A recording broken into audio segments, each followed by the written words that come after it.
Alexia aimait faire son jogging dans la nature près de chez elle. Son assassin l'y attendait. Alexia aimait courir, c'était pour elle une véritable liberté. La liberté de chaque femme de pratiquer la course, de vivre tout simplement. Donc, continuez à courir, à nager, à vous entraîner, c'est ce que ma fille voudrait. Des sanglots dans la voix, Isabelle Fouillot, la maman d'Alexia, rend un vibrant hommage à sa fille cadette devant une foule de 8000 personnes venues tout spécialement. Au-delà de l'insupportable douleur, elle rompt avec les habituels discours de prudence et revendique le droit pour chaque femme de courir, une liberté incontestable que rien ne doit pouvoir entraver. Jolie blonde de 29 ans, Alexia avait pour passion sa famille, la natation et le jogging. Courir lui était indispensable. Elle aimait s'élancer au bord de la Saône, seule ou accompagnée de son mari, en communion avec la nature, sa respiration rythmée par sa foulée. Jusqu'au jour où son run s'est brusquement interrompu. Sur ce chemin tant de fois emprunté, elle s'est volatilisée, aucun témoin ne l'a vue et les chiens de la brigade cynophile ont eux-mêmes perdu sa trace. On ne retrouvera d'elle, 2 jours plus tard, qu'un corps calciné, camouflé sous des branchages, à quelques kilomètres de son parcours habituel. Son prénom vient s'ajouter à une liste déjà trop longue. Nelly, Martine, Natacha, Marie-Christine, Patricia, Marie-Jeanne, Juda, Gwendoline. Chacune avait sa personnalité, ses particularités.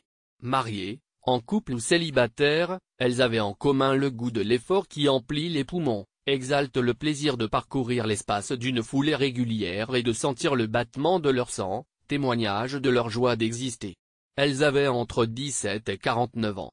Certaines s'élançaient à l'aube, d'autres au coucher du soleil. Les plus prudentes avaient leur téléphone. Martine, l'une d'elles, était même accompagnée de sa chienne.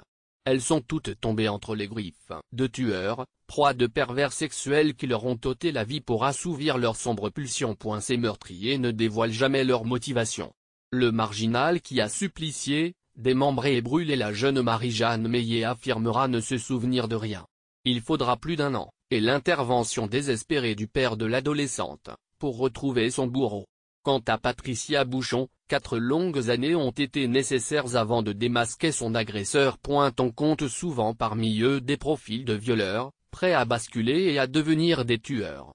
Alain Penin, l'assassin de Natacha Mougel, rôdait depuis des semaines dans le secteur et observait sa future victime. C'est un voisin, Manuel Dacru, qui a enlevé, violé et étranglé Marie-Christine au dos après lui avoir fait endurer un abominable calvaire. L'homme était récidiviste. Plusieurs années auparavant, il avait agressé sexuellement sa petite voisine d'à peine 13 ans.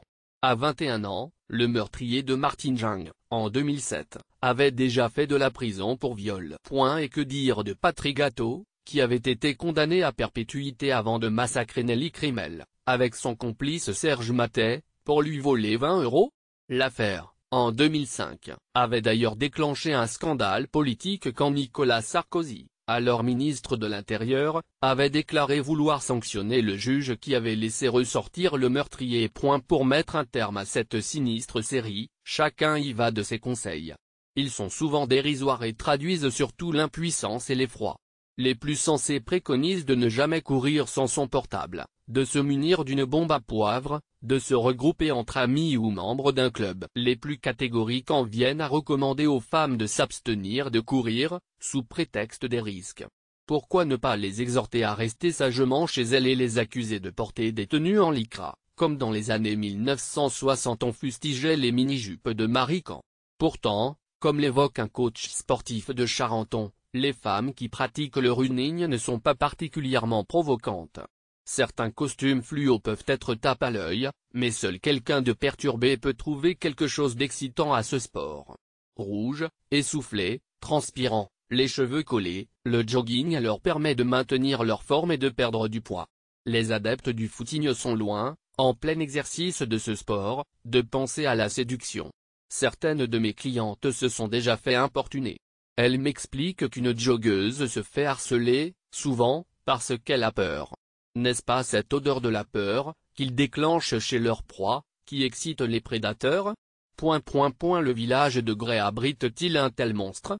Ce qui est sûr, c'est que les habitantes sont prêtes à raconter des anecdotes et des souvenirs. Meline, 24 ans, affirme il y a des précédents dans la région. des pervers dans la rue, mais également des joggeuses qui,